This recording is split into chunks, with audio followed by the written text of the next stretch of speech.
Pues buenas tardes y bienvenidos a la introducción al Antiguo Testamento. La semana pasada estuvimos mirando la última parte del libro de Levítico y esta tarde vamos a entrar en el libro de Números. Pero a veces pasa que cuando salgo de la clase me acuerdo de que hay algo importante que se me ha pasado, y bueno, era simplemente un detalle, una mención en cuanto al año del jubileo. Lo estuvimos mirando, ¿verdad?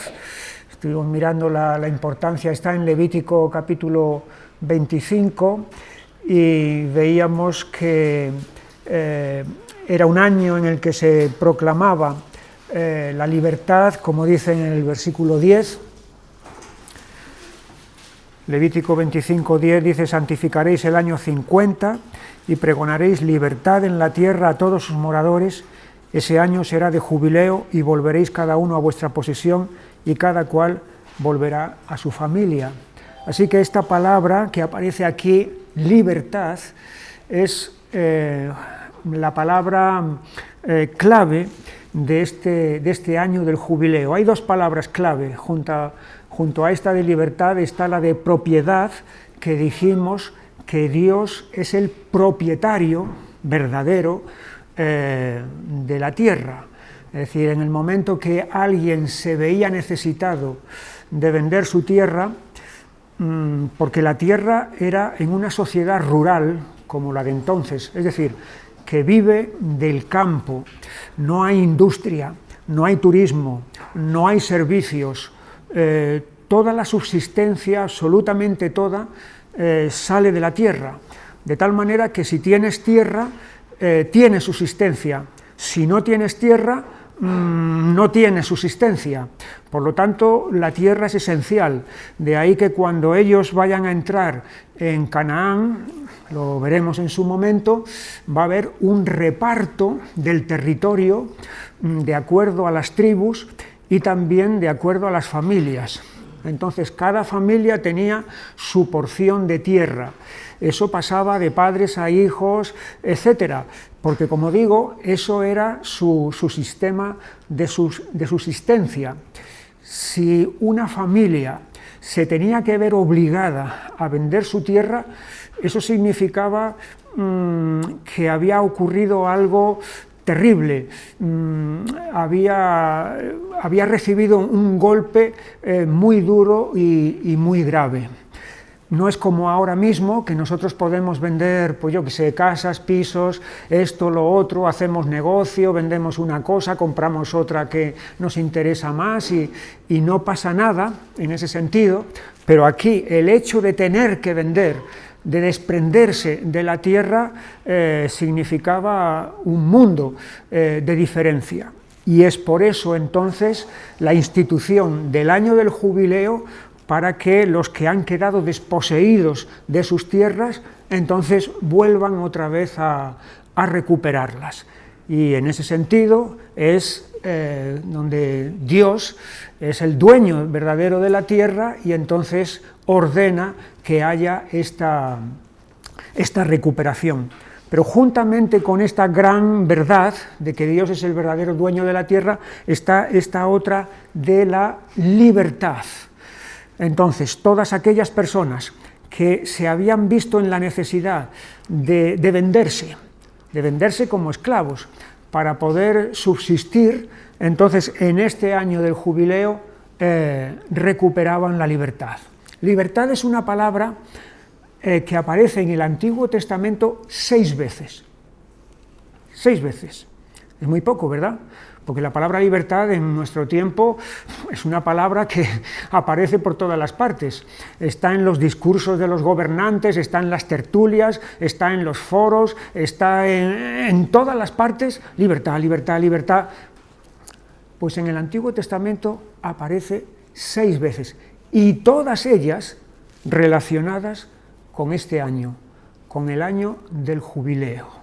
Entonces aquí hay una lección muy importante, que en el sentido de que la fuente de la libertad, la fuente última y verdadera de la libertad no es una constitución de un país, no es un parlamento, ni es un gobierno, ni es tal o cual, sino que es Dios mismo el que instituye este año para que todos aquellos que hayan perdido su libertad la recuperen. Y hay dos textos que hacen eco con esto, que uno está en Isaías, en el capítulo 61 y versículo 1, y es un pasaje profético. Isaías 61:1, el Espíritu de Jehová el Señor está sobre mí, porque me ungió el Señor, me ha enviado a predicar buenas nuevas a los abatidos, a vendar a los quebrantados de corazón, a publicar libertad a los cautivos y a los presos apertura de la cárcel, a proclamar el año de la buena voluntad del Señor. Aquí no se está empleando la palabra jubileo, no, pero ciertamente la idea está aquí en este pasaje, ¿no? Publicar libertad, ¿veis? Aquí la palabra, a los cautivos, y luego se habla del año de la buena voluntad del Señor. Bueno, pues este pasaje que habla sobre el jubileo es precisamente el que Jesús se va a aplicar a sí mismo cuando en la sinagoga de Nazaret se presente el día de reposo, el sábado, en Lucas en el capítulo 4 y versículo 16, vino a Nazaret donde se había criado y en el día de reposo entró en la sinagoga conforme a su costumbre y se levantó a leer.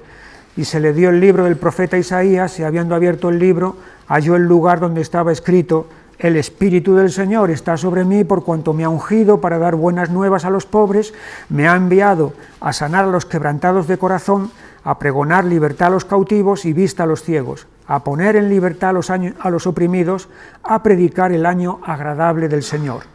Y enrollando el libro lo dio al ministro y se sentó, y los ojos de todos en la sinagoga estaban fijos en él, y comenzó a decirles: hoy se ha cumplido esta escritura delante de vosotros. Así que, más allá del jubileo, que tiene que ver con propiedades físicas, que tiene que ver con esclavitud civil o social, Jesús está hablando aquí acerca de un jubileo mucho más profundo, mucho más trascendente, que tiene que ver con una esclavitud que no es simplemente la de decir he quedado reducido a pobreza material y me tengo que emplear en el servicio de otro, sino que aquí se está yendo a otra clase de esclavitud mucho más profunda, de la cual Él precisamente, Él es el que nos libera y el que nos da libertad y el que proclama el año agradable del Señor, es decir, el tiempo de gracia, el tiempo entonces en el que se proclama toda esta restitución y recuperación de lo que hemos perdido. Y lo que hemos perdido tiene que ver con lo que perdimos en Adán, en nuestro primer padre. Allí perdimos la bendición, perdimos la relación, la comunión con Dios, y no solamente perdimos eso, sino que ganamos, entre comillas, la maldición, la muerte, la condenación y todas las demás cosas terribles que acompañan al pecado. Y aquí está Jesús entonces presentándose a sí mismo como el Redentor, el rescatador, el pariente próximo, que esa es otra de las figuras que aparecía en Levítico 25 en el jubileo, que era el pariente próximo, podía emplear su dinero para rescatar al pariente que se hubiera visto en la necesidad o de vender su tierra o de venderse a sí mismo. Entonces, esa figura del pariente próximo, que es la palabra redentor, es precisamente la que Jesús está aquí aplicándose también a sí mismo. Es también lo que Jesús dijo en determinado momento cuando dijo que todo aquel que hace pecado es esclavo del pecado, después de que los judíos protestaran de que ellos eran libres y siempre habían sido libres, lo cual no era verdad. Habían sido siervos en Egipto, habían sido siervos en Babilonia, y ahora, en el momento que ellos están proclamando, haciendo esa declaración, ellos están sometidos a Roma. Así que no es cierto que ellos nunca hayan sido siervos ni esclavos de nadie. Pero aún no siendo verdad eso, todavía es más verdad lo que Jesús les dice, de que todo aquel que hace pecado es esclavo del pecado. Y entonces hace la comparación: el esclavo no queda en la casa para siempre, el hijo sí queda para siempre. Y seguramente ahí él está haciendo referencia a lo que ocurrió entre Ismael e Isaac. Ismael es esclavo porque es hijo de la esclava y fue expulsado de la casa de Abraham, mientras que Isaac, que es libre porque es hijo de la libre, se queda en la casa. Y es posible también que Jesús, cuando habla de esa manera, se esté refiriendo también al hecho de la verdad del año del jubileo, de que Él es el rescatador, entonces, que hace que nosotros, habiendo sido esclavos del pecado, podamos quedar libres del mismo. Bueno, esta era la puntualización que quería dejar sobre lo del año del jubileo, que se me pasó el otro día y la consideraba importante. Empezamos entonces, ahora ya, el libro de Números. Estamos en la página 34 del manual. Este libro nosotros lo conocemos por Números, que es el título que le dio la Septuaginta, y que luego, bueno, la Septuaginta en griego, Números, es arithmoi, de ahí viene la palabra aritmética. La aritmética son los números, ¿verdad? Bueno, pues eso es. Y luego la Vulgata latina, entonces, empleó ese mismo nombre de Números, que es el que como nosotros lo conocemos. Los judíos lo llaman Bamidbar, que es la palabra en el desierto. Es como empieza el libro de Números: habló el Señor a Moisés en el desierto. Pues esa expresión en el desierto, que para nosotros son 3 palabras, en hebreo es una solamente, Bamidbar. Entonces, así es como lo denominan ellos. El libro se puede dividir bastante fácilmente en 3 partes. La primera parte sería desde el capítulo 1 hasta el capítulo 10, que es la estancia de Israel en Sinaí, en la falda del monte Sinaí. Eso va del 1 al 10. Y luego, desde el 10 al capítulo 21, Números nos va a relatar todo el recorrido, toda la trayectoria que Israel hizo por el desierto. Fueron muchas vueltas, ahora las miramos un momento con más detenimiento. Y luego la tercera parte del libro serían los acontecimientos que tienen lugar en la llanura de Moab, es decir, ya muy cerca de las fronteras de la tierra de Canaán.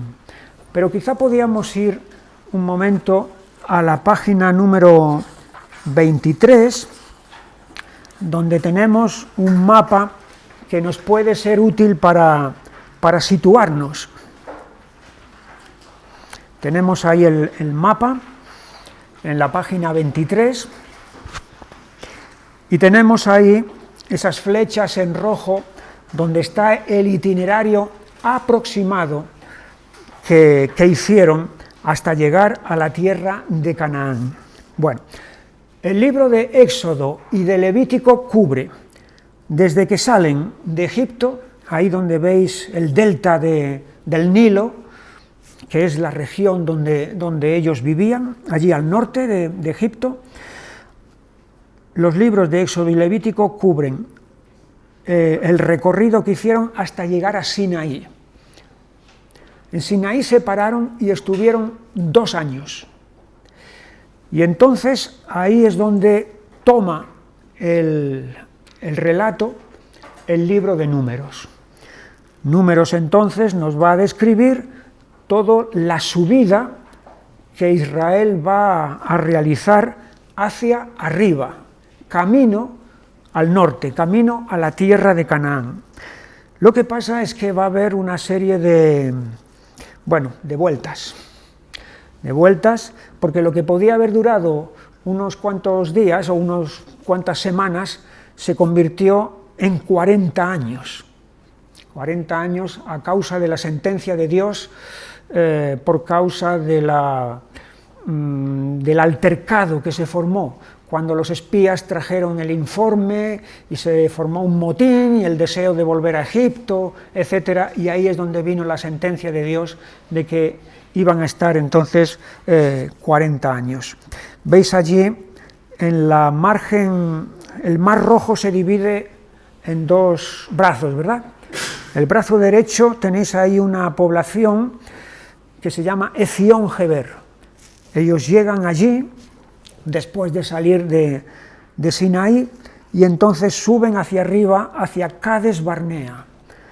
Pero allí es precisamente donde se va a producir todo este altercado y es donde van a tener que dar la vuelta, bajar otra vez para abajo, para luego tener otra vez que subir para arriba y luego esquivando los territorios de Edom y de Moab y de Amón, porque Dios no les dio permiso para que entraran ni pelearan contra ellos.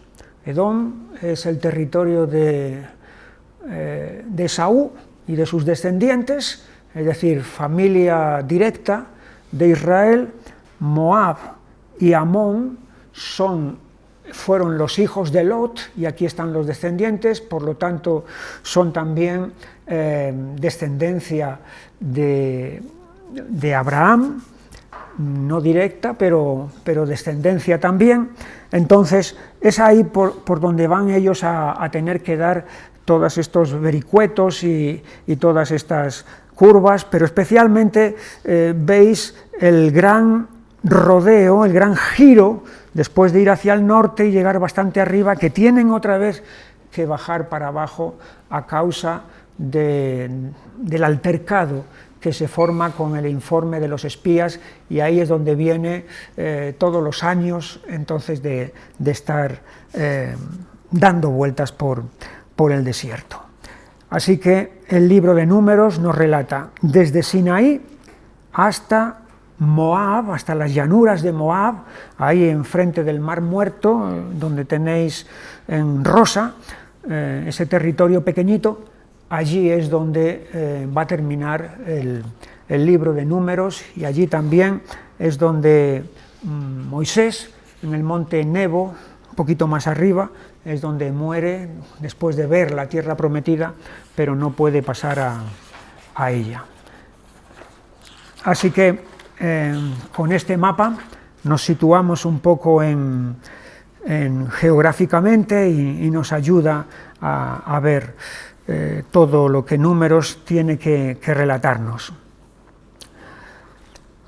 La primera parte, los primeros 10 capítulos del libro de Números son los preparativos para la salida del Sinaí. La palabra, el nombre de Números viene precisamente de los números que aparecen en los primeros capítulos del libro. Están los capítulos 1, 2, y 3, donde aparece el censo. El censo era de los mayores de 20 años, varones mayores de 20 años, es decir, los que iban a estar listos para la guerra. Hay un detalle que llama la atención en este libro de Números. ¿Sabes que la palabra guerra aparece 37 veces en este libro? Más que en ningún otro de la Biblia. llama la atención, ¿no? Porque lo que veríamos normal es que la palabra guerra apareciera más en Josué o en los libros de Samuel o de Reyes, donde tantas guerras hay, pero sin embargo no, es aquí. A propósito de eso, de los libros de Samuel y de Reyes, por tantas guerras como vemos en esos libros, hubo un traductor de la Biblia que se llamaba Ulfilas, y él fue el que tradujo la Biblia al godo, a los pueblos godos. Él inventó el alfabeto incluso, porque los godos tenían su lengua, pero no la tenían puesta por escrito. Y entonces Ulfilas, que fue de misionero a trabajar entre ellos, inventó el alfabeto y para poner por escrita la Biblia. ¿Y saben lo que hizo Ulfilas?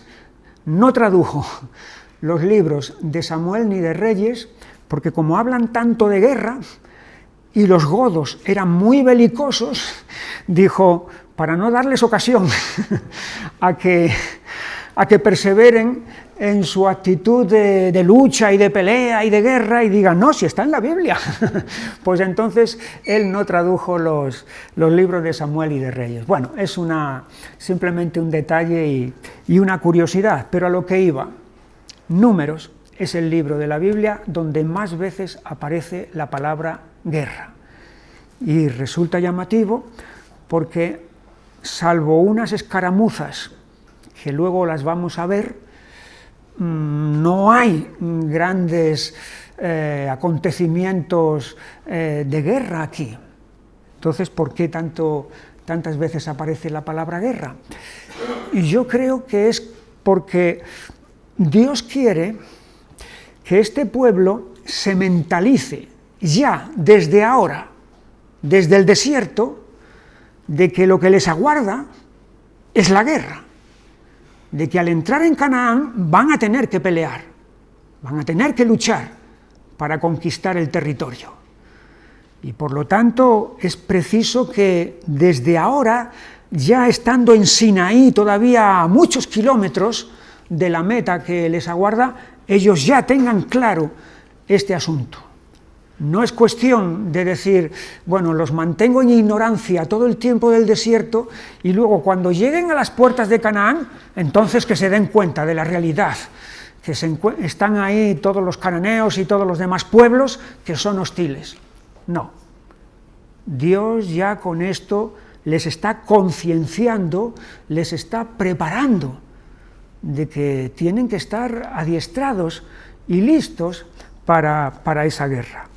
De ahí entonces que se levanten estos censos aquí en el capítulo 1 y en el capítulo 2. Y de ahí es de donde procede precisamente el título del libro, Números. No es el único censo, sino que después, cuando ya están en las llanuras de Moab y antes de entrar en la tierra prometida, entonces se vuelve de nuevo otra vez a levantar el censo. Allí lo tenemos, en el capítulo 26 de este mismo libro, de nuevo se vuelve a levantar el censo. Ahí tenéis un gráfico que nos muestra en la página 39 el censo de las tribus de Israel en su entrada a Canaán. Veis ahí los números. Si alguien se fija, se dará cuenta de que no coincide ninguno con los números que tenemos en números, con las cifras que tenemos en números, no coinciden. Pero eso no es una equivocación, porque las cifras que tenemos en números, os recuerdo que son de los mayores de 20 años para arriba, varones, mientras que en estas columnas que tenéis aquí en este gráfico está contemplada toda la tribu, todas las tribus, hombres y mujeres, niños, todos, absolutamente. Por eso es por lo que si alguien es muy detallista y dice, esto está mal, no, las cifras estas están abultadas. No, no están abultadas, son mucho más grandes, pero es por esto de lo que os estoy hablando. Bien, entonces los primeros 2 capítulos. Tenemos en ese capítulo 2 también el posicionamiento de cada tribu al acampar en el desierto.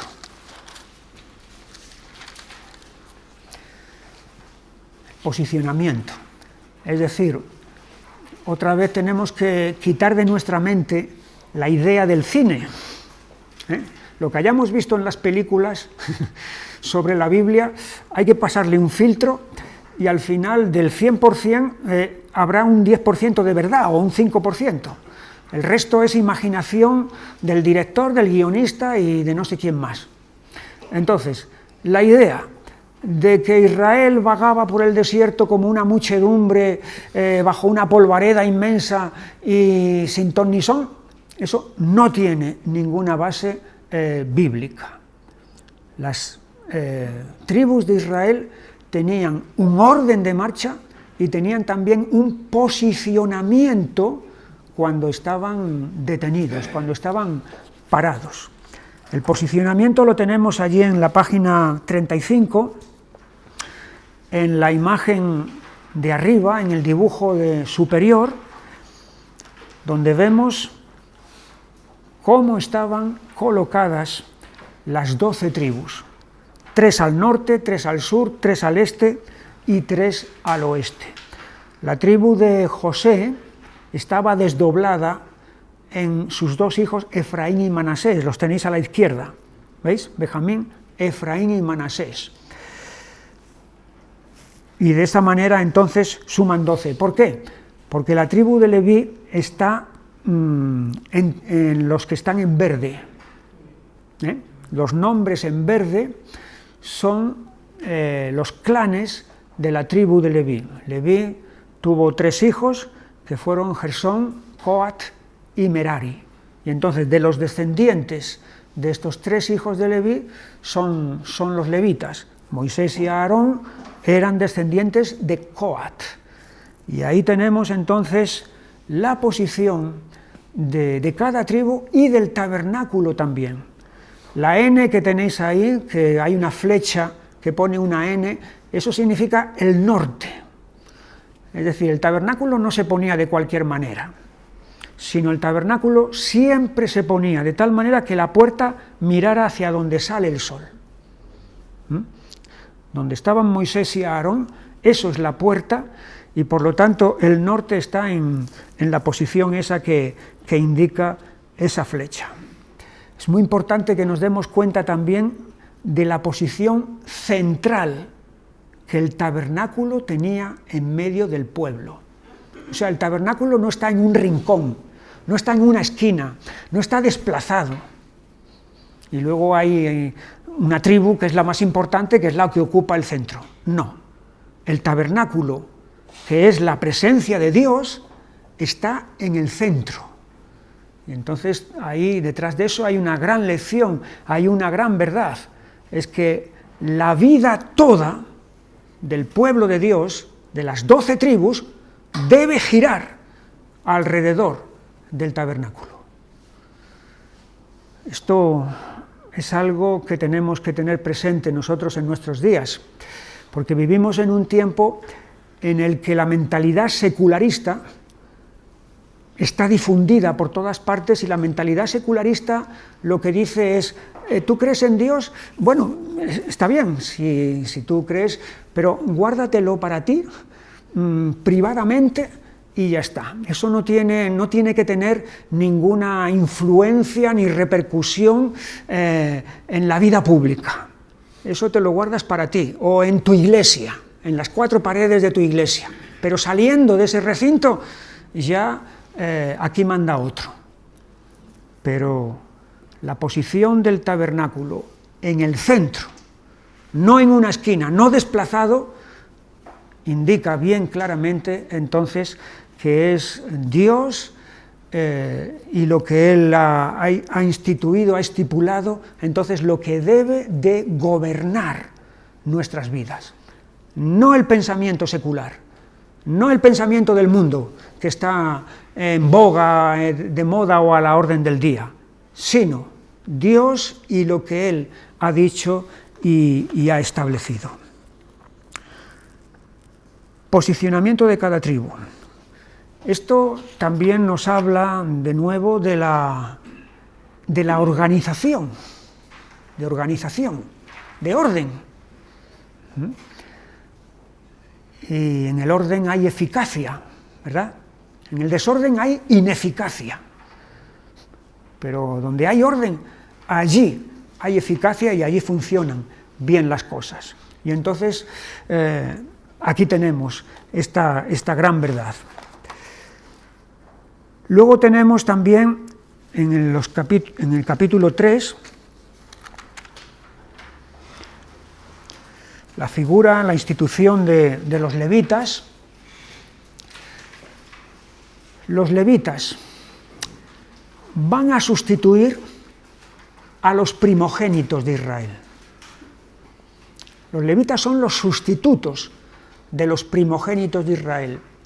Los primogénitos de Israel, cuando se celebró la Pascua, vimos que si los primogénitos de los egipcios murieron y los primogénitos de Israel fueron librados de la muerte, lo fueron porque el Cordero los sustituyó en esa muerte. Por lo tanto, la vida de esos primogénitos se la deben a Dios y quedan consagrados a Dios. Su vida ya no les pertenece. Su vida se la ha dado Dios gracias al Cordero que ha muerto en lugar de ellos. Quedan consagrados. Pues bien, los levitas lo que van a hacer es que van a sustituir la consagración de los primogénitos. Y en vez de que cada primogénito de cada familia sea consagrado a Dios y sea dedicado al servicio de Dios, entonces es esta tribu de Leví la que va a hacer esa función específica, entonces, de ser dedicados para Dios. El capítulo 3 y capítulo 4. En el capítulo 4 tenemos en la página 35, en la figura inferior, el reparto de responsabilidades de sacerdotes y levitas al montar y desmontar el tabernáculo. Todo esto está en el capítulo 4, bien especificado y bien detallado. Hubiera sido un problema grave que montar y desmontar el tabernáculo se hubiera dejado a la libre iniciativa de cada uno, a la arbitrariedad, a que uno estuviera dispuesto o no estuviera dispuesto. ¿Sabéis lo que hubiera pasado? Que después de salir de Sinaí con el tabernáculo todo entero, con todos sus utensilios, y los más pequeños y los más grandes, cuando hubieran llegado a las fronteras de la tierra de Canaán, prácticamente del tabernáculo no quedara nada, porque en el camino se hubieran quedado cosas, se hubieran ido quedando cosas que se hubieran olvidado, porque nadie sabía quién era, qué tenía que hacer. Y aquí está entonces la estipulación específica de quién tiene que hacerse cargo de qué cosas. Y de esa manera entonces todo está bien organizado y bien encomendado. Nadie puede decir, si yo no sabía, pero no te tocaba a ti hacer esto. No, si era a ti. No. Cada uno sabe exactamente qué es lo que tiene que hacer cuando desmontan y montan el tabernáculo. Ahí tenéis. Los sacerdotes son los únicos que pueden entrar dentro del recinto, del lugar santo y del lugar santísimo, para tocar estos muebles, estos utensilios: el arca, la mesa de los panes, el candelero, el altar del incienso y el altar de bronce. No pueden los levitas hacer eso. Tienen que ser los sacerdotes, en razón de la santidad especial que tienen estos objetos. Y una vez que ellos han recogido todos estos utensilios y los han envuelto en un paño de azul, entonces los levitas del clan de Coat pueden venir para hacerse cargo de esos utensilios. Ellos ya no los ven ni tampoco los tocan directamente, porque ya están envueltos, los han envuelto los sacerdotes.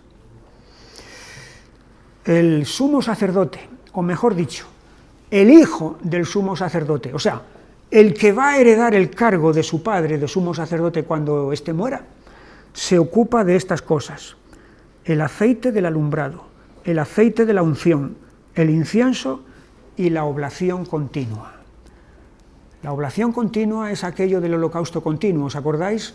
Que era un cordero por la mañana y un cordero por la tarde con una masa de harina mezclada con aceite. Bueno, pues esta oblación continua consiste precisamente en eso, en la masa de harina mezclada con aceite. Son 3 kilos 700 gramos de harina con 1,5 litros de aceite. Todo eso mezclado es lo que el sumo sacerdote se va a encargar de llevar.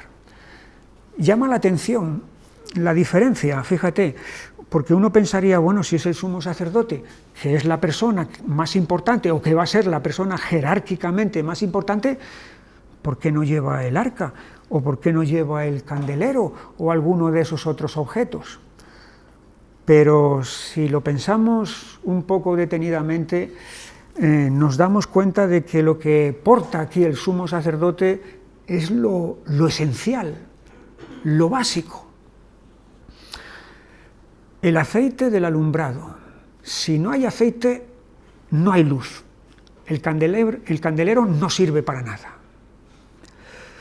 Si no hay aceite de la unción, no hay santificación, porque es el aceite lo que santifica objetos y personas. Si no hay incienso, no hay oración, porque el incienso es precisamente eso, y de nada valdría tener el altar del incienso si no se tiene el incienso. Y la oblación continua, de nada valdría tener el altar de bronce si no se tiene algo que ofrecer, algo que presentar en ese altar. Así que es muy lógico que sea este personaje, que jerárquicamente es el más importante de todos, el que se haga cargo de estas cosas. Y a propósito, son cosas que nosotros, cada uno de nosotros, debemos de custodiar celosamente. Tenemos que custodiar celosamente la palabra de Dios, que nos ilumina, que nos trae luz. Tenemos que custodiar el buen depósito por el Espíritu Santo, que nos ha ungido.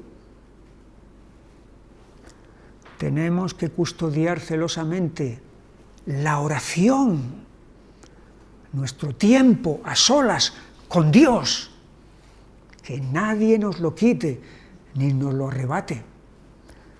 Tenemos que custodiar la oblación continua, es decir, nuestra entrega diaria a Dios. Son cuestiones vitales y esenciales. Podemos perder otras cosas secundarias, pero estas no podemos perderlas. Sacerdotes, sumos sacerdotes, levitas ahora, ya hemos dicho, el clan de Coat se hace cargo de lo que los sacerdotes han envuelto en el paño de azul. Luego están el clan de Gersón, que se hacen cargo de las cortinas, de las cubiertas y de las cuerdas. Las cortinas es todo lo que había alrededor del recinto del tabernáculo. Estaba hecho de unas cortinas, y luego estaban también las cubiertas, 4 cubiertas. Tenemos aquí un dibujo, no es precisamente muy exacto, pero lo tenemos del tabernáculo en la página 26.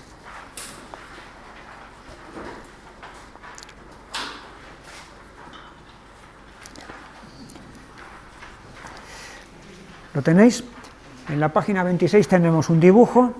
Allí tenéis las cortinas que están rodeando todo el recinto.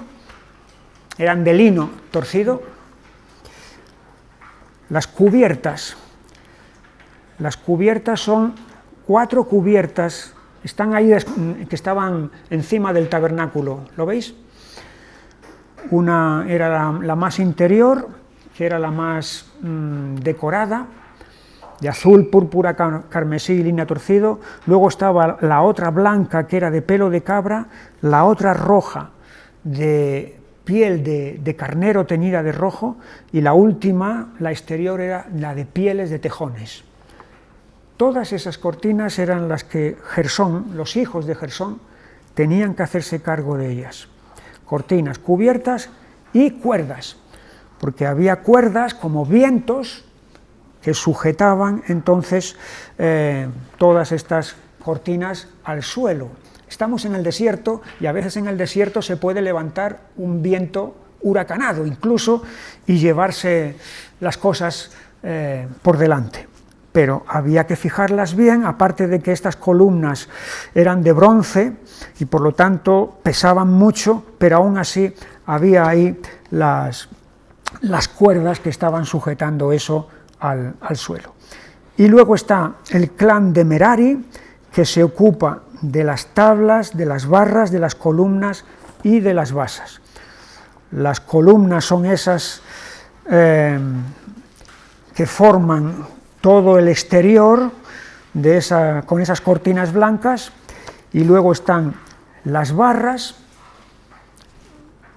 también las columnas, las tablas, que son las que forman la estructura de madera del tabernáculo.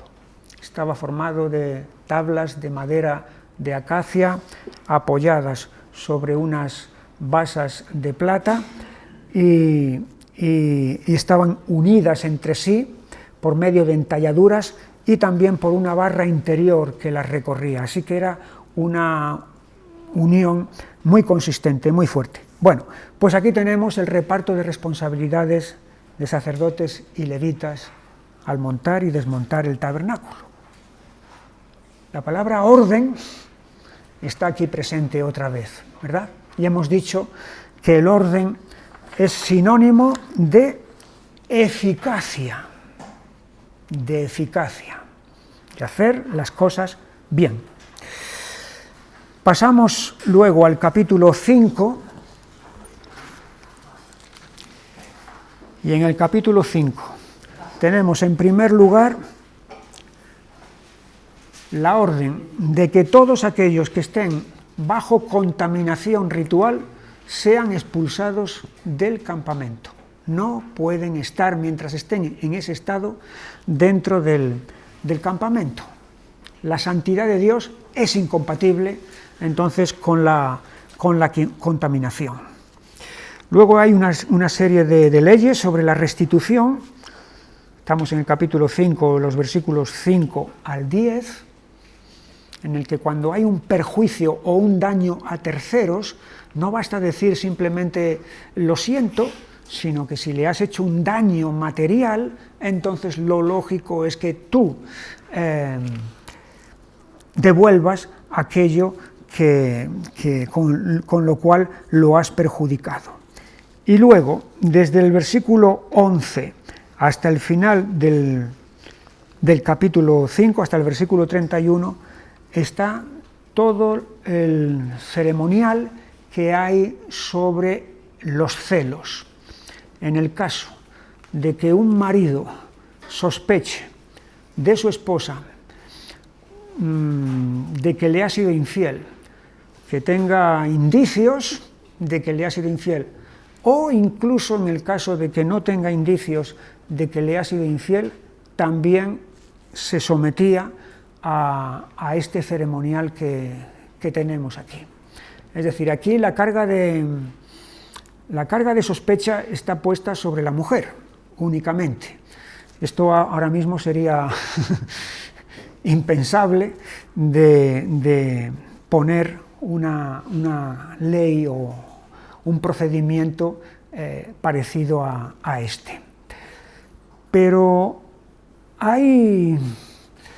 detrás de esto hay una solución, si quieres verlo así, si se puede llamar así, a una situación conflictiva dentro del matrimonio, que de otra manera puede terminar o en divorcio o en algo peor, en una tragedia. Estamos asistiendo en nuestros días a muchas muertes en el seno del hogar, ¿verdad? Mucho está a la orden del día. Un día sí, otro no, y otro, etcétera. Están ahí sucediendo todas estas cosas. Aquí hay como una especie de válvula de escape mediante la cual se puede llegar a solucionar un asunto que podría terminar muy mal. ¿Por qué? Porque al final lo que se está haciendo es encomendando a Dios el asunto. Y que sea Dios el que determine y el que intervenga, si es que tiene que intervenir. Como nadie sabe a ciencia cierta qué es lo que ha pasado, pues entonces el método que se establece aquí es que sea Dios el que determine.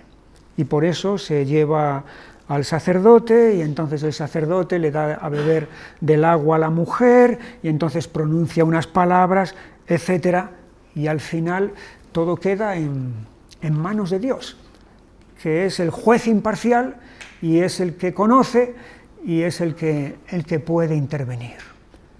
Y de esta manera la situación de tensión que hay aquí queda relajada y queda solventada. Tenemos que tener también en cuenta que estamos en un momento en el que, bueno, pues hay una cultura.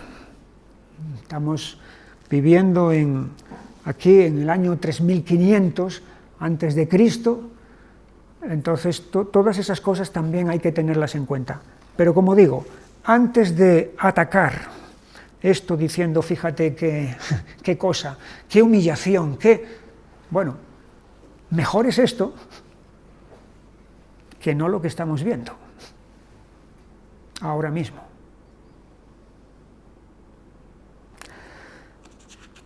Pasamos adelante, capítulo 6. Tenemos la figura del nazareo. El nazareo. En el pueblo de Israel, los que estaban consagrados a Dios eran personas de una determinada tribu, los levitas, y dentro de esa tribu, los sacerdotes. Ya está. Esos son los que están dedicados, vamos a decir, oficialmente a Dios. Si quieres ponerlo todavía en palabras más mundanas, esos son los que están profesionalmente dedicados a Dios. Por nacimiento, ya ellos van a estar en eso. Y entonces los demás se quedan pasivos, no intervienen. Los levitas, los sacerdotes hacen todo y los demás se quedan pasivos.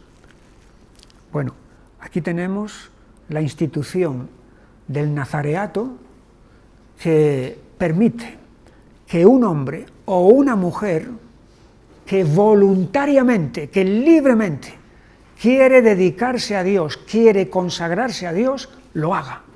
Sea de la tribu de Judá, de la tribu de Rubén, de la tribu que sea, puede hacerlo.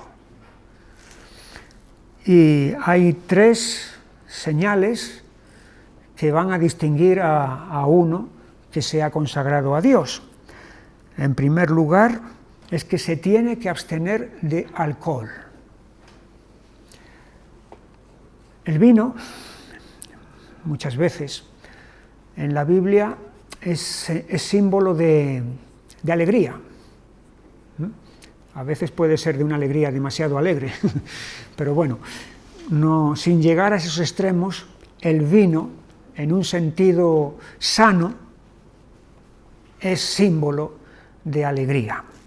Bueno, el hecho de que el nazareo se abstenga de la alegría natural que esa sustancia le puede dar, significa que para él su alegría es servir a Dios, es la dedicación a Dios. Dios es su gozo.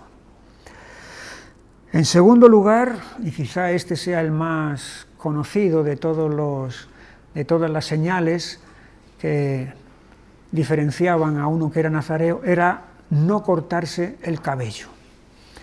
Entonces, el cabello quedaba sin cortar. El cabello está en la cabeza y eso significa entonces que estoy sometido a Dios. Dios es mi cabeza. Y en tercer lugar, que no podía entrar donde hubiera un muerto, hubiera un cadáver. Es decir, tenía que quedar siempre limpio ceremonialmente, lo cual indica la limpieza interior que debe de presidir su vida. Hay, como he puesto ahí, 3 nazareos famosos en la Biblia, que son Sansón, Samuel y Juan el Bautista. Ellos son, Sansón ya lo veremos en su momento, pero podemos ir al libro de Jueces, al capítulo 13 y versículo 5, cuando el ángel del Señor le anuncia a la que será la madre de Sansón. Jueces 13, 5. Pues he aquí que concebirás y darás a luz un hijo, y navaja no pasará sobre su cabeza, porque el niño será nazareo a Dios desde su nacimiento, y él comenzará a salvar a Israel de mano de los filisteos. Así que ahí está esa indicación. Luego tenemos en Samuel también lo mismo, cuando su madre, antes de concebir, hace esa promesa a Dios.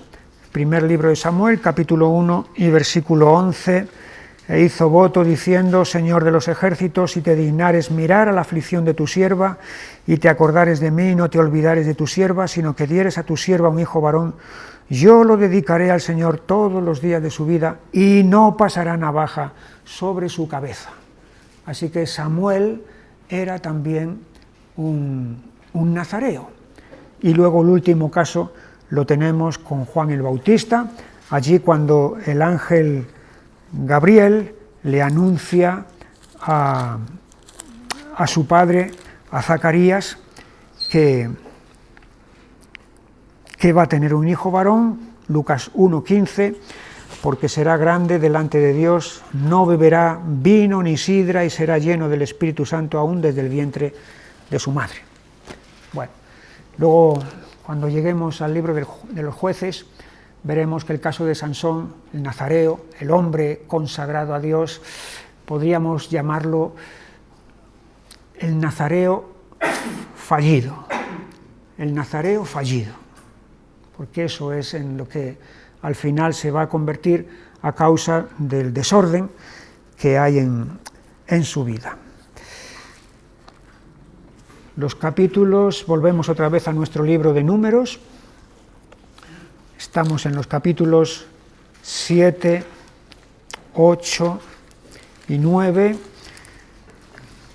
Capítulo 7 son las ofrendas para la dedicación del altar. Es todo una exposición de cada jefe, de cada tribu, la ofrenda que trajo para la dedicación de ese altar. En el capítulo 8 tenemos la consagración de los levitas,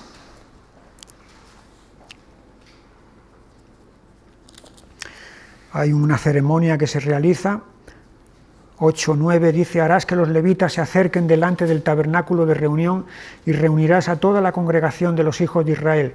Y cuando hayas acercado a los levitas delante del Señor, pondrán los hijos de Israel sus manos sobre los levitas, y ofrecerá a Aarón los levitas delante del Señor en ofrenda de los hijos de Israel, y servirán en el ministerio del Señor. Y los levitas pondrán sus manos sobre las cabezas de los novillos, y ofrecerás el uno por expiación y el otro en holocausto al Señor para hacer expiación por los levitas. Ahí tenemos entonces,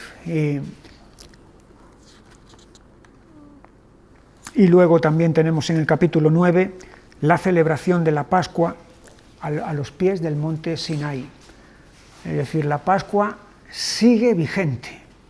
No es solamente una cosa del pasado, que ocurrió en Egipto una vez y ya está, para aquellos que experimentaron eso, pero luego los que vienen después ya no tienen nada que ver con eso, sino que la Pascua se vuelve otra vez a celebrar, y de hecho se va a volver a celebrar año tras año. La Pascua, el valor de la Pascua sigue siendo vigente, no solamente para los del pasado, sino también para los del presente y los del futuro. Es algo que Dios quiere que su pueblo siempre tenga presente, que es gracias a ese Cordero inmolado que ellos recibieron la libertad, salieron de la esclavitud y van a heredar todo lo que la tierra que van a heredar. En este capítulo 9 tenemos también desde el versículo 15 hasta el 23 cómo es la nube la que va a dirigir los movimientos del tabernáculo y por lo tanto también los movimientos del pueblo a lo largo del desierto. Es decir, es Dios mismo entonces el que está marcando los tiempos de su pueblo. No es Moisés, no es nadie más, sino que es la nube, símbolo entonces de esa presencia de Dios, la que está marcando esos tiempos y también señalando la dirección. La nube aparece varias veces en la Biblia, siempre relacionado con acontecimientos muy importantes. Una nube llenó el momento en el que el tabernáculo fue erigido y fue consagrado, la nube lo llenó y nadie, ni siquiera los sacerdotes, podían entrar dentro del tabernáculo. La nube, cuando Salomón consagra el templo que ha edificado, también lo llena de tal manera que nadie puede entrar allí. Es la nube lo que vamos a ver en la escena de la transfiguración, cuando Jesús en el monte se transfigura delante de Pedro, Santiago y Juan, una nube los cubrió. Es una nube lo que oculta de la vista de los discípulos que están viendo cómo Jesús asciende al cielo, es una nube la que les oculta a Jesús de su vista. Y es con las nubes del cielo como Jesús va a volver. Así que hay toda una enseñanza acerca de la nube y del significado que la nube tiene. Partieron entonces, al moverse la nube del tabernáculo, fue la señal de que tenían que moverse. 2 años habían estado en Sinaí, y es ahora cuando se ponen entonces en marcha. Capítulo 10 y versículo 11. En el año segundo, en el mes segundo, a los 20 días del mes, la nube se alzó del tabernáculo del testimonio, y partieron los hijos de Israel del desierto de Sinaí según el orden de marcha, y se detuvo la nube en el desierto de Parán. Y aquí tenemos la expresión según el orden de marcha. No como una muchedumbre amorfa, cada cual a su aire, sino según el orden de marcha que está establecido. Y es a continuación cuando se va a detallar cómo deben de moverse. Y deben de moverse como un ejército. Ahí veis que hay en la página 36, en el dibujo, veis que hay 4 banderas, o podríamos decir 4 escuadrones que forman entonces este ejército. La tribu que abre, la tribu que está en vanguardia es Judá. Es llamativo, porque era Rubén el primogénito y lo lógico sería que a él le correspondiera el honor de eso. Pero ya vimos que en su momento que Rubén perdió el honor de estar en ese puesto a causa de haber ultrajado a su padre Jacob.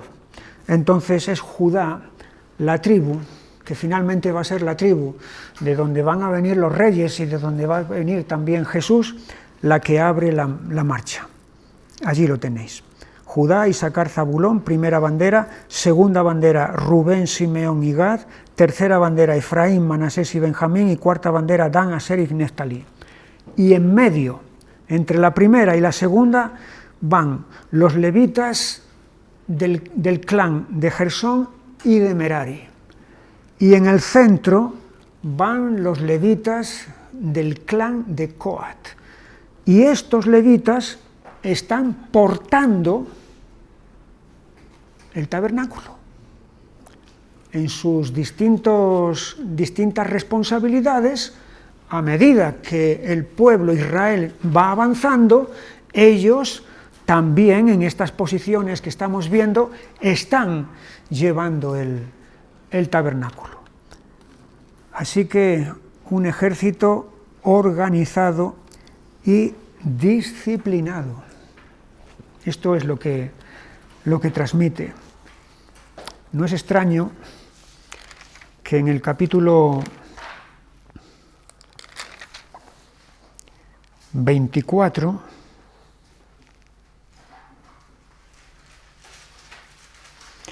Balaam, el adivino, contratado para maldecir a Israel, dice en el versículo 2, 24:2, y alzando sus ojos, vio Israel alojado por sus tribus, acampado por sus tribus.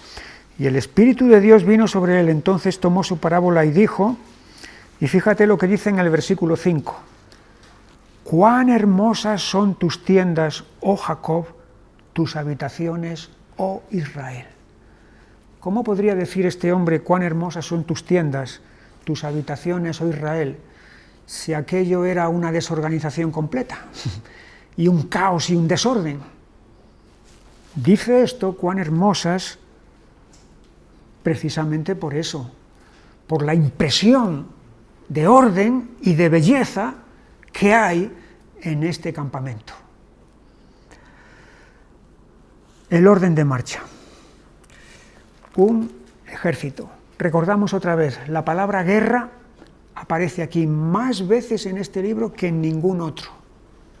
Hay que mentalizarse, hay que ya empezar a funcionar como un ejército, para que cuando llegue el momento no nos pille desprevenidos, no nos coja por sorpresa y digamos, ahora hay que empezar a prepararse. No, ya estamos preparándonos, ya estamos funcionando como tales. Y en este itinerario, en este recorrido, tenemos pues la crónica de un triste fracaso. La crónica de un fracaso tras fracaso del pueblo de Israel. Es algo que luego en varios salmos se va a rememorar, varios salmos que reflexionan y que se habla de que no seáis como vuestros padres. Es algo de lo que luego el apóstol Pablo, en Primera de Corintios, en el capítulo 10, recuerda a los corintios que fueron muchos los que salieron de Egipto fueron bautizados en la nube y en el mar, etc. Y sin embargo de la mayoría de ellos no se agradó Dios y quedaron postrados en el desierto. Y empieza a enumerar los fracasos, los pecados de Israel, basándose especialmente en este libro de Números. Es una triste crónica todo esto, de lo cual nosotros tenemos que sacar buen provecho y aplicarnos a nosotros para poder escarmentar en cabeza ajena. No vaya a ser que nos suceda lo que a estos les sucedió. Porque al poco de salir, en el capítulo 11, tenemos aquí: aconteció que el pueblo se quejó a oídos del Señor, y lo oyó el Señor, y ardió su ira, y se encendió en ellos fuego del Señor, y consumió uno de los extremos del campamento. Entonces el pueblo clamó a Moisés, y Moisés oró al Señor, y el fuego se extinguió, y llamó a aquel lugar Tabera, porque el fuego del Señor se encendió en ellos. Y la gente extranjera que se mezcló con ellos tuvo un vivo deseo, y los hijos de Israel también volvieron a llorar y dijeron: ¿quién nos diera a comer carne? Nos acordamos del pescado que comíamos en Egipto de balde. Cómo ciega, ¿verdad? A veces la queja y la amargura. ¿Era de balde? ¿Era gratis lo que ellos estaban comiendo en Egipto? De los pepinos, los melones, los puerros, las cebollas y los ajos, y ahora nuestra alma se seca, pues nada sino este maná ven nuestros ojos. Y era el maná como semilla de culantro y su color como color de bedelio.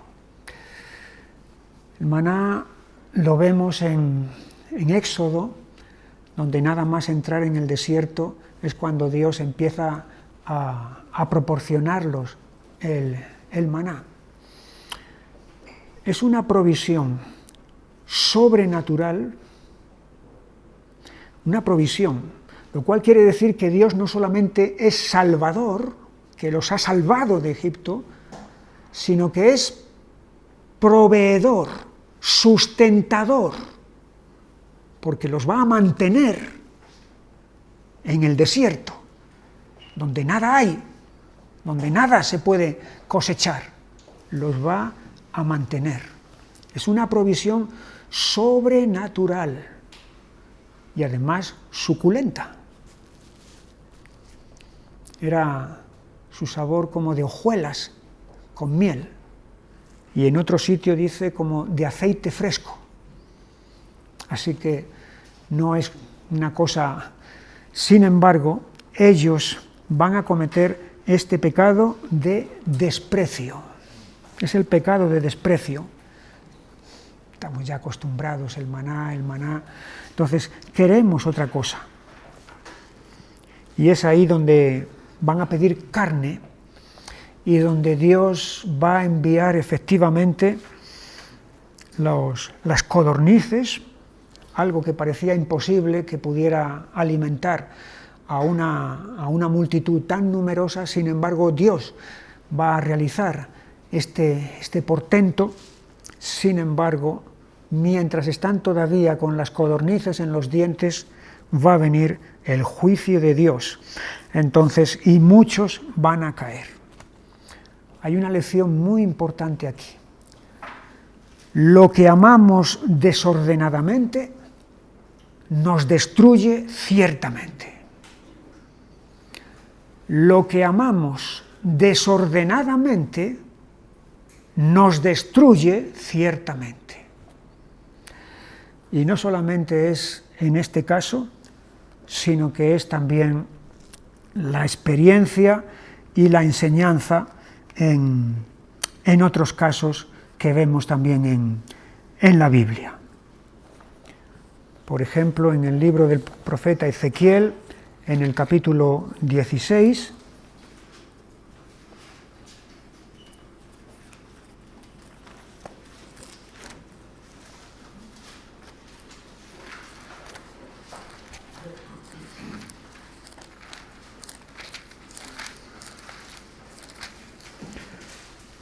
hay aquí un es como una ilustración de la historia de Jerusalén, como si fuera una criatura, desde su nacimiento, su crecimiento, su desarrollo. Y aquí en los versículos 37 al 41 dice: por tanto, he aquí que yo reuniré a todos tus enamorados con los cuales tomaste placer, y a todos los que amaste con todos los que aborreciste, y los reuniré alrededor de ti, y les descubriré tu desnudez, y ellos verán toda tu desnudez. Y yo te juzgaré por las leyes de las adúlteras y de las que derraman sangre, y traeré sobre ti sangre de ira y de celos, y te entregaré en manos de ellos, y destruirán tus lugares altos y derribarán tus altares, y te despojarán de tus ropas, se llevarán tus hermosas alhajas, y te dejarán desnuda y descubierta. Y harán subir contra ti muchedumbre de gente, y te apedrearán, y te atravesarán con sus espadas, quemarán tus casas a fuego, y harán en ti juicios en presencia de muchas mujeres, y así haré que dejes de ser ramera, y que ceses de prodigar tus dones. Así que los mismos, detrás de los cuales Israel fue para fornicar, son ellos los verdugos que van a traer todo este juicio. Lo que amamos desordenadamente nos destruye, es lo mismo que nos destruye ciertamente. Capítulo 11 entonces, tenemos la escena del maná. En el capítulo 12 son los hermanos de Moisés, María y Aarón, los que van a murmurar contra él, en primer lugar acusándolo de la mujer que había tomado. Versículo 1, María y Aarón hablaron contra Moisés a causa de la mujer cusita que había tomado, porque él había tomado mujer cusita. Es posible que Séfora, la mujer con la que él se casó, hubiera muerto, y esto es una segunda esposa. O puede ser que estén diciendo que Séfora era cusita. Cusita viene de Cus, y Cus es la región de Etiopía, África. Los negros. No sé exactamente si aquí hay algo racista por medio, pero en definitiva luego viene la acusación. Versículo 2, y dijeron: solamente por Moisés ha hablado el Señor, ¿no ha hablado también por nosotros? Y lo oyó el Señor. Y aquí es donde se va a producir entonces la lepra de María, el detenimiento del pueblo, porque mientras María no quede libre de esa lepra, no se puede reintegrar al pueblo y todos tienen que esperar. A veces por culpa de uno, por el pecado de uno, todo un colectivo está pagando las consecuencias. Nos metemos en los capítulos 13 y 14 y yo creo que con esto vamos a terminar por hoy. En el capítulo 13 es cuando Moisés envía a 12 hombres, uno de cada tribu, para que vayan a investigar, a inspeccionar cómo es la tierra de Canaán. Tenéis aquí un mapa en la página 38. Estuvieron 40 días inspeccionando la tierra. A veces nos puede dar la impresión de que lo que hicieron fue recorrer unos poquitos kilómetros y volvieron enseguida y demás.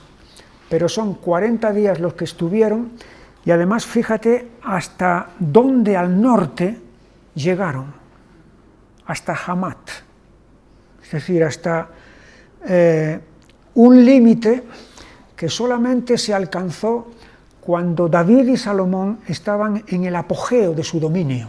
Es cuando Israel llega a cubrir ese territorio hasta esa frontera.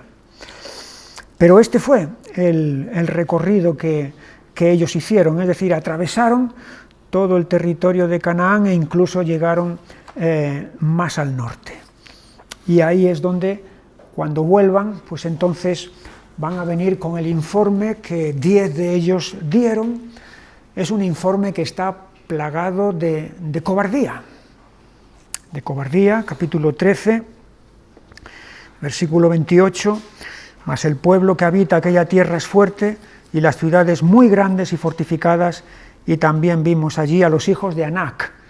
Anac era la figura paterna de los gigantes, antepasado de los gigantes. Amalek habita el Negev, y el Eteo, el Jebuseo y el Amorreo habitan en el monte, y el Cananeo habita junto al mar y a la ribera del Jordán. Entonces, este informe, versículo 31, mas los varones que subieron con él dijeron, no podremos subir contra aquel pueblo, porque es más fuerte que nosotros. Y hablaron mal entre los hijos de Israel de la tierra que habían reconocido, diciendo, la tierra por donde pasamos para reconocerla es tierra que traga a sus moradores, y todo el pueblo que vimos en medio de ella son hombres de grande estatura. También vimos allí gigantes, hijos de Anac, raza de los gigantes, y éramos nosotros a nuestro parecer como langostas, y así les parecíamos a ellos. Y entonces este informe, que está plagado de cobardía, de incredulidad, la cobardía y la incredulidad son contagiosas. Y el miedo, ¿a que sí? Estamos viviendo días en el que el miedo se ha expandido por todas las partes. Mucha gente vive atemorizada ahora mismo, porque ha habido un problema sanitario, hay una pandemia, y el miedo se ha apoderado de mucha gente. Y esto es lo que pasa aquí. El informe que esta gente da, que está plagado de todo eso, infunde miedo en los que están escuchando, a pesar de que Caleb y Josué dicen, subamos luego y tomemos posesión de ella, porque más podremos nosotros que ellos. Pero aquí es donde se va a producir este altercado que va a marcar un punto de inflexión en el itinerario que Israel está llevando. Están cerca ya, bastante al norte, pero con este altercado lo que va a pasar es que Dios ordena que bajen para abajo, y todo lo que han ganado, todo lo que han andado en el recorrido, van a tener que desandarlo otra vez para atrás, a causa precisamente de esto. Si han estado 40 días los espías recorriendo Canaán, 40 años, año por día, va a ser el castigo que Dios va a imponer a todos ellos, porque lo que están haciendo aquí es un ultraje a Dios. Versículo 2, se quejaron contra Moisés y contra Aarón todos los hijos de Israel, y les dijo toda la multitud, ojalá muriéramos en la tierra de Egipto, o en este desierto, ojalá muriéramos.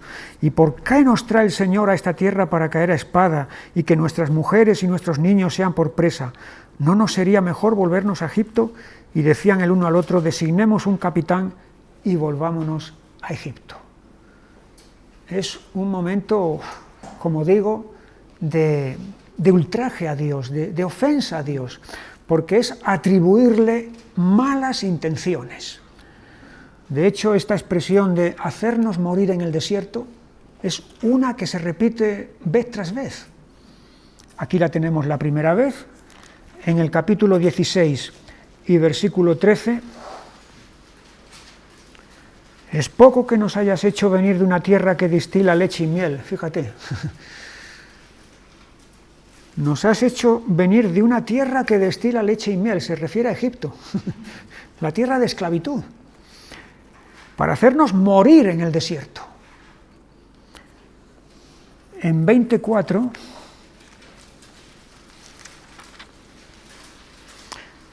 ¿por qué hiciste venir la congregación del Señor a este desierto? Para que muramos aquí nosotros y nuestras bestias. Y en 21:5, y habló el pueblo contra Dios y contra Moisés, ¿por qué nos hiciste subir de Egipto para que muramos en este desierto? Vez tras vez, es la misma frase. Nos has traído aquí para que muramos en este desierto. Es evidentemente pecado reiterativo, además, siempre tropezando en la misma piedra.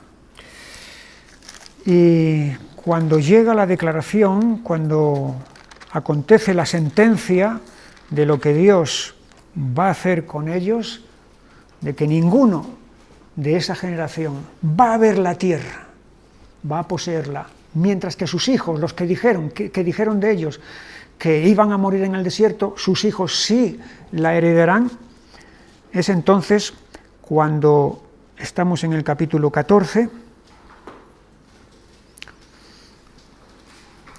y versículo 39, Moisés dijo estas cosas a todos los hijos de Israel y el pueblo se enlutó mucho. Y se levantaron por la mañana y subieron a la cumbre del monte diciendo: «Henos aquí para subir al lugar del cual ha hablado el Señor, porque hemos pecado». Y ahora, de una manera rápida y superficial, quieren arreglar las cosas. Un pecado tan grave como es el que han cometido, lo quieren ahora arreglar. No ha pasado nada, vamos adelante, seguimos adelante. Y versículo 41, dijo Moisés: ¿por qué quebrantáis el mandamiento del Señor? Esto tampoco saldrá bien. No subáis, porque el Señor no está en medio de vosotros, no seáis heridos delante de vuestros enemigos, porque el amalecita y el cananeo están allí delante de vosotros y caeréis espada, pues por cuanto os habéis negado a seguir al Señor, por eso no estará el Señor con vosotros. Sin embargo, se obstinaron en subir a la cima del monte, pero el arca del pacto del Señor y Moisés no se apartaron de en medio del campamento. Y descendieron el amalecita y el cananeo que habitaban en aquel monte y los hirieron y los derrotaron, persiguiéndolos hasta Horma. Es la primera derrota de Israel.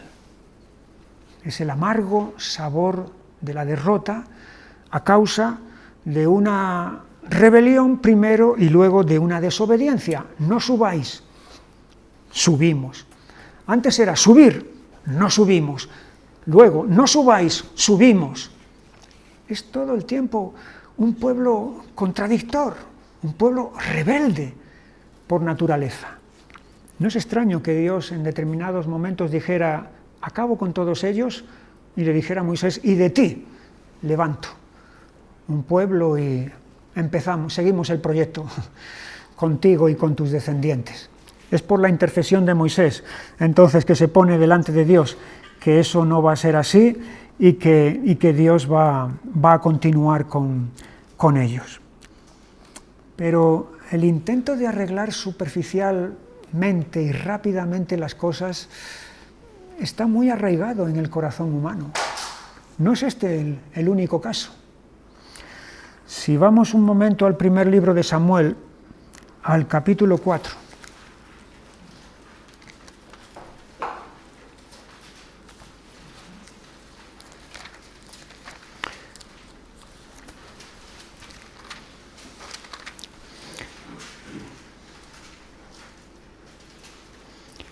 Y versículo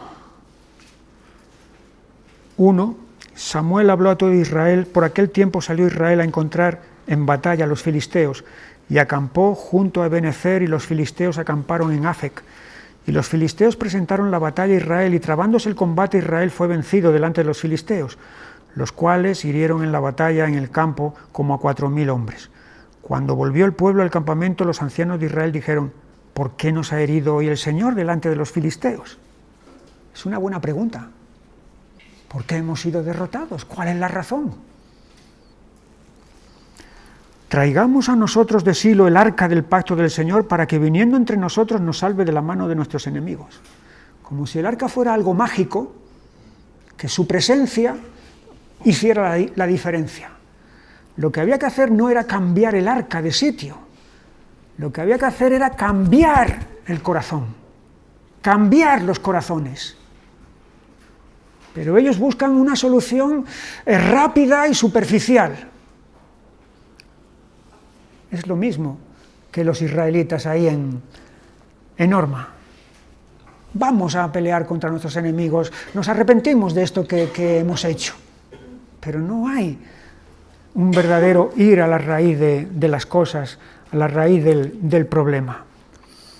Y otro caso, y ya con esto estoy terminando, de superficialidad, lo tenemos en el libro del profeta Jeremías, en el capítulo 21.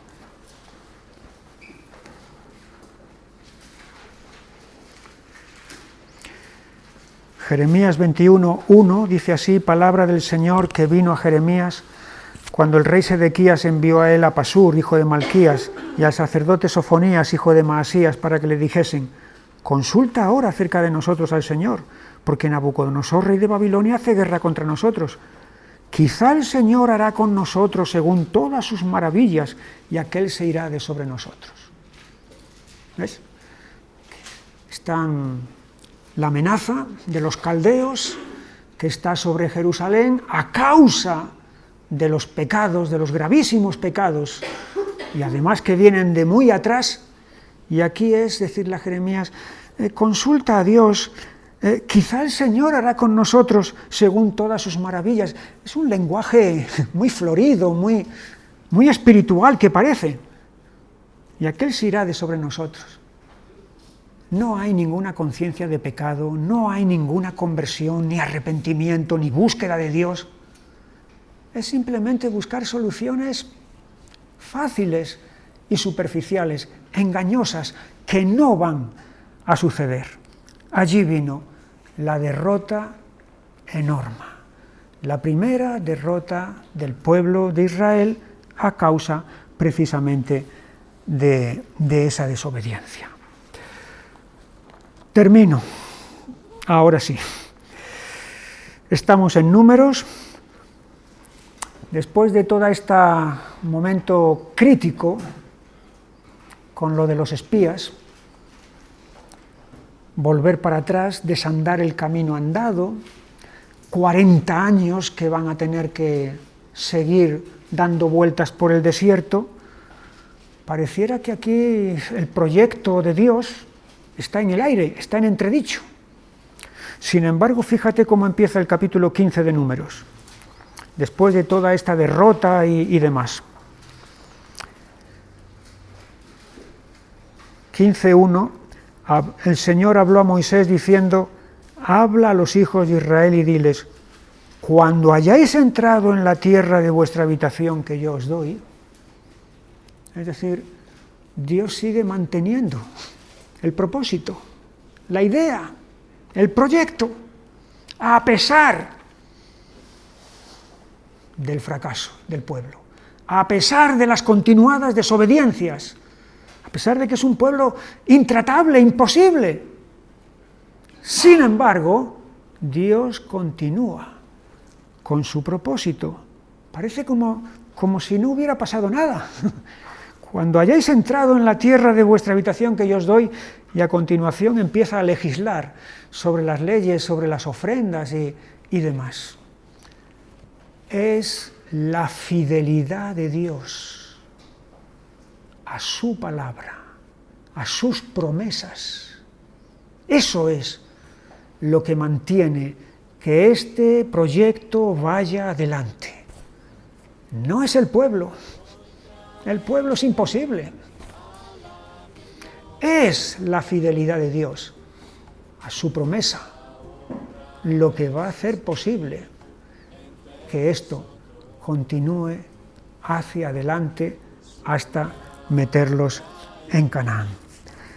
La semana que viene continuaremos con este itinerario de caídas y fracasos repetitivos de Israel. Recordaremos, adoraremos, conforme a su gran amor.